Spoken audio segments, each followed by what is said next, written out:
welcome. Well, you're at home with Jim and Joy, and you are an important part of our EWTN family. And we are so delighted that you've welcomed us into your home, and we would love to hear from you. So send us an email with a question or comment to jimandjoy@EWTN.com. And remember, you can listen to this show. Just go out to EWTN Podcast Central or wherever you're listening to your podcasts. Today, we're welcoming back Steven Hemler. Steven is the president of the Apologetics of the Catholic Apologetics Institute of North America, CANA, and the author of 4 published books on apologetics.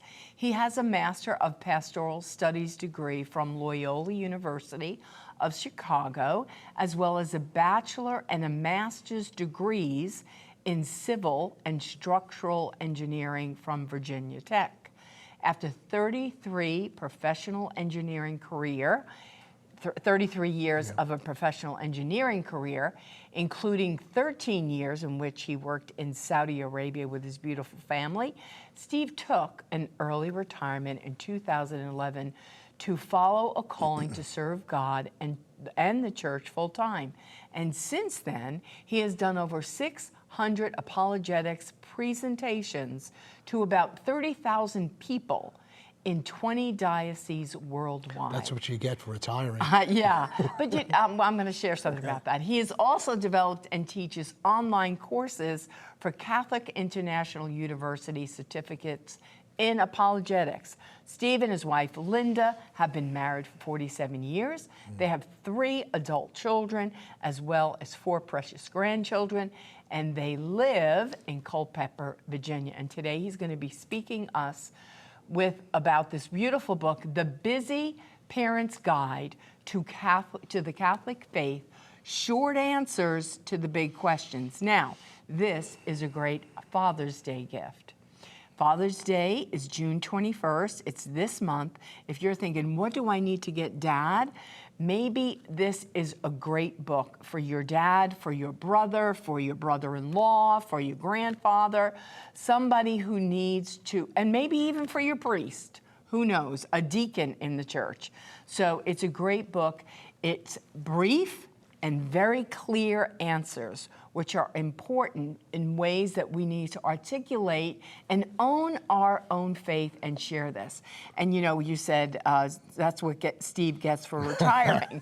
Well, you know what happens? God always wants to use all of our gifts and talents. And in Steve's life, the latter years are greater than the former. And that's what God does. Because Steve worked diligently 33 years in a very professional career, very impactful. But then God said, now bring all your treasures into my kingdom, and you're gonna be working for me in the kingdom. And he learned from that career, yes. And he learned from engineering. Hopefully he shares a little bit about that. Because what's the connection between engineering and apologetics? There is a connection in the way he does it. Because it's analytical, it's getting right there, it's straightforward, it's, less is more. And people are catching and doing what he's sharing about. Plenty more to come. We'll be right back. Please don't go away.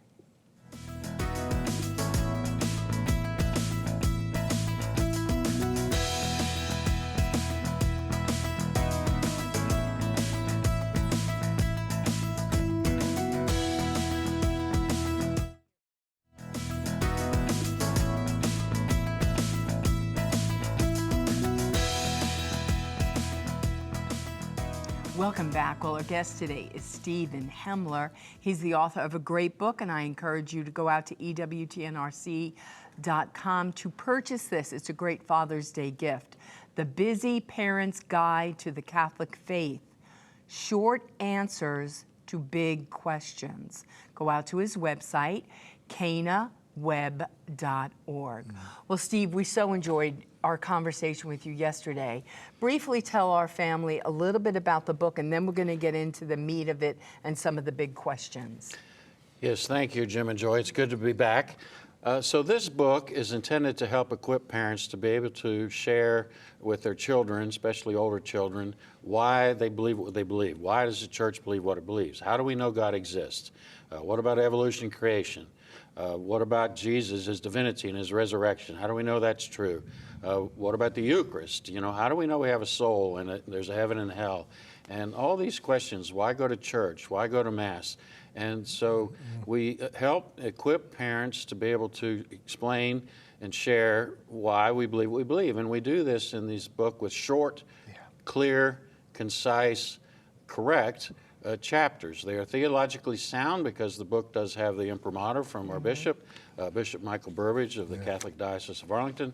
And so parents can trust what they're reading. It's simple to read. I am a firm believer in the KISS principle. Keep it simple, stupid. Right. So, you know, it's just the idea to keep it simple and make it clear and compelling for people to understand and share with others. Well, as we said in the first show, you have an excellent introduction regarding conversation, how to share with others, how to be a good listener, and then you got all these different parts to your book with short teachings, questions about God and creation, about Jesus, about suffering, about salvation, about the Catholic Church, about life and sex. I think that's a really important section for this time.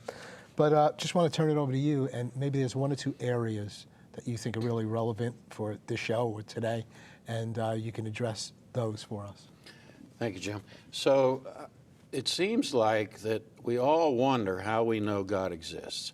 I remember asking myself that question in high school, and it is very important, as I mentioned in the last show, to answer our kids' questions that almost half of young adults leave the church because they didn't have their questions answered. And so I think it's important for parents to be able to do that. So how do we know God exists? Well, a lot of people think there's a conflict between science and faith, but there's really no conflict. There's some pretty compelling evidence of God's existence that comes from science. For example, the Big Bang, the sudden explosion that created our universe. Space, time, matter, and energy all came into being about 13.8 billion years ago. And this was a surprising discovery in last century cosmology. And it was actually a Belgian Catholic priest, Father George Lemaitre, that proposed it. But the important thing to realize here is that if everything came from nothing, nothing comes from nothing. So if everything came from nothing, there must be a cause for that. And this is pretty compelling evidence of a transcendent creator beyond space and time that ignited that Big Bang and brought the universe into being. Now, you would think that after a Big Bang, an explosion like that the universe would behave in a random, chaotic, and unpredictable manner. But our universe is surprisingly well-ordered and predictable. When I speak with students, I say, you know, do you ever play with firecrackers? Of course. Does that make things nice and neat, or does that make a mess? And of course it makes a mess. And so, you know, why is our universe so ordered and predictable? These laws of nature, these fundamental laws of physics that govern our universe. E equals mc squared. Everybody knows that one. Einstein's energy equals mass times the speed of light squared. F equals ma, force equals mass times. So these mathematically elegant laws of nature that take the greatest efforts of the finest human minds to unlock must have come from a mind, capital M, far greater. I mean, where else could they have come from? And these scientists discover these laws? Did they make those laws? Did Newton make F equals ma? Did Einstein make E equals mc squared, or did they just merely figure it out? Well, this is what did it for me in high school. You know, where do these mathematical laws of nature come from, and how do we, you know, how come we can discover them? Well, there was another discovery about 50 years ago related to the laws of nature. Many of these laws of nature have constants in them, fixed numbers. The gravitational force constant, the strong nuclear force constant, the weak nuclear force, the speed of light, all these numbers, they're fixed, and we can figure out what the values of those numbers are. Well, about 50 years ago, scientists discovered that all those numbers are set to precisely what is needed for life to exist, for us to be here. If any one of those numbers was just a little bit different, we wouldn't be here. It's like someone set 20 dials, there's 20 of these numbers at least, on a wall and set them all just right for us to be here. And when I speak to students, this is called the fine tuning of the universe. I have to explain what we mean by tuning. Do you remember the radios you used to tune in the radio stations? They don't do that too much Right. anymore. So I have to explain what we mean by that. But all these numbers are finely tuned just right for us to be here. And many scientists have come to believe that God exists because if there's fine tuning in the universe, there has to be a fine tuner that set all those numbers just right for us to be here. And so those are three things: the Big Bang, the laws of nature, and the fine tuning of the universe that we talk more about in our book, and in my first book especially, The Reality of God, the Layman's Guide to Scientific Evidence for the Creator, where we go through this in plain English for simple people, simple language for people to understand. Yeah. Perfect. And so we can understand that, we're better equipped. But also with the older children, you're just saying, maybe we should just have a couple of these books and you read it and come back and let's just have a conversation about that. And I want you just to share first. I want to hear what you've got to say about this, and maybe we can build on this together. That's just something we got to work into our family structure. And there's so much time with Lost. whatever it is, with things that are good, screens, sports, drama classes and whatever. You're going to get a lot of drama if you don't know why you believe what you believe. Yeah. So that's one key area there. And it's something that isn't necessarily Catholic or Christian. It's just saying, and like you said, I have heard that many more people in the realm of science and so on are saying, they're not saying I became Catholic, maybe some of them would, but they're saying, no, there's too much that has to happen for this to go right. You just can't say that, you're not a rational being if you believe these things. It's like, how could this happen without some amazing master behind all this? So let's go from there, if you don't mind, from there to why do we need a church? Why do we need a particular church? Like this makes me feel good that I know that there's a maker, but maybe, why deeper? Yeah, but I'd like to address one more, if I could. So a lot of young people are shifting. The atheists, with Richard Dawkins in the early 2000s, there was a lot of challenge to the faith that young people, were challenged, and a lot of did leave the faith because of this atheistic challenge. Today, it seems the challenge, like you said, most people come to accept that there is a God because everything is too perfectly ordered, and why can we understand this as humans? There's actually human evidence of God's existence too, within human nature, our conscience, these transcendental desires that we have for perfect love, perfect truth, perfect justice. We don't have that in this world, but we desire it. So why do we desire something that we don't have in this world? Well, the only explanation is because, like C.S. Lewis said, we were made for another world, that we are desiring God, who is perfect truth, perfect love, and perfect justice. So all of this is leading people to accept, okay, there must be some kind of a God or higher power out there. And this leads to questions about, well, how do we know we have a soul and that afterlife is real and, that heaven and hell are real? Well, there's been studies, medical studies, scientific studies of thousands of what are called near-death experiences.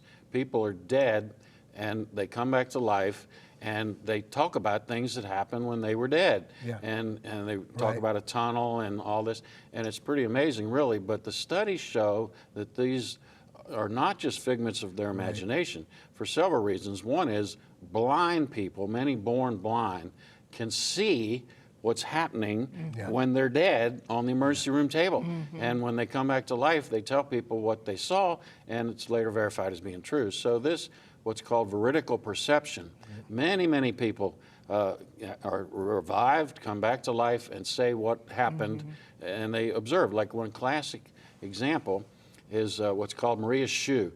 Maria was brought into a hospital in Seattle. As far as we know, she hadn't been there before, and she was brought into the emergency room, unconscious, and passed away. They revived her, and when she came back, she said she remembered floating from her body. Many people report this, and through the hospital walls, and she saw on the outside ledge of like the third floor window a shoe, a tennis shoe, men's tennis shoe, with the lace tucked under the heel. And these nurses and doctors in the emergency room, when she's saying all this, or I guess recovery later, they're, how can this, how do you know this? And so they went and checked, and it was actually true. So there's many cases of, this being perceived. What they perceive when they're dead are later verified as being true. And so this is pretty compelling evidence that what they're experiencing is real. And they experience their body, their soul leaving their body. So we do have a soul. We're a body and soul composite, like Michelangelo showed. And they experience a lot of times, most times, it's a heavenly realm, a loving God, a warm, bright light at the end of a tunnel. But sometimes people experience a hellish experience, and that really changes their lives as well.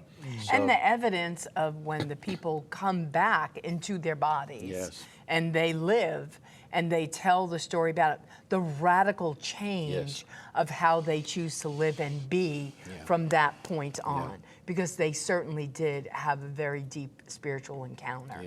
And that's a beautiful witness. You're saying, look, I don't care what you believe, what you think happened to me, I don't know. But we say like the blind man, I don't know who healed me, but I once was blind and now I see. And that's my story and I'm sticking to it, right? There was a movie came out several years ago. You can now stream it. It's called After Death. I think Angel Studios did it. And so that's if people want to learn more about that. And so that's an important topic as well. We're going to take a break at this point. We have several minutes left in the show, and maybe you'll address another area or anything else you'd like to share about. The book, again, is The Busy Parent's Guide to the Catholic Faith, Short Answers to Big Questions, EWTNRC.com. You can also find a couple of other books. He's by Steve on our site as well. You might want to get those. So plenty more to come. We'll be right back. Please don't go away.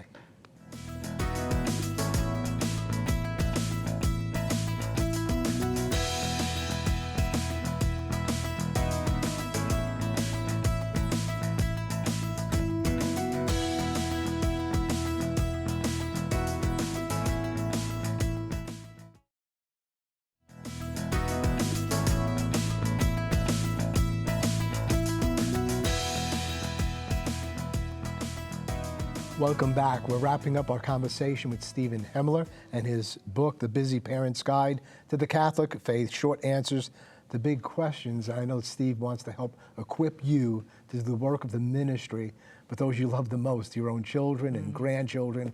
You might be doing OCIA in a parish someplace, and it's just an amazing resource. Plus, he'll come out. Well, maybe not to your home, but to your parish, and he makes these incredible, PowerPoint presentations. People are finding it so meaningful, and they're being empowered to equip their children to lead a sound, whole Catholic life. So we've been sharing a little bit about some of the questions. You have so many that you're addressing in here, about the existence of God, about after-death experiences that they're having, and just some facts that kind of surface that they really have been seeing some things and observing things. And so, but how does this get, that's important, but that doesn't necessarily address the importance of the church, especially the Catholic Church. So what do you want to speak about that, the significance of the sacraments, the Eucharist, or what would you like to share? Yes, Jim. Many people today, as you know, call themselves spiritual but not religious. They do believe in a God and a higher power and this soul, based on what we talked about before, afterlife, even heaven and hell, and they think everybody that's good is going to heaven. And so, we address that in this book. How are we saved? Why was Jesus' passion necessary for our salvation? But they don't see a need to go to church, and the Catholic Church in particular. So that's the longest section in our book. More chapters deal with questions about why go to church.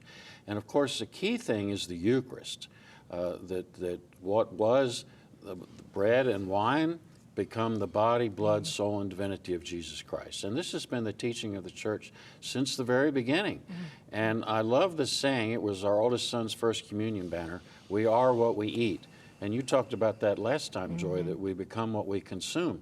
And so this is a great gift that God has given us to help us to become a better person, to become holier, to become a saint through the power of Christ coming into us to live with us in our soul through the Eucharist. And so it's a great gift, but many people doubt this. Surveys, if you remember, about 2019, Pew came out with a survey that something like 70% of Catholics don't believe and that this becomes the body and blood of Jesus Christ. So one thing that we have observed, people have for centuries, is what's called Eucharistic miracles. That there are times when the host transforms into what looks like human flesh and the wine into real blood. Well, there have been scientific studies done of many of these. 5 in particular have been extensively studied and are written about. And these are Lanciano, Italy, Tixla, Mexico, a couple in Poland.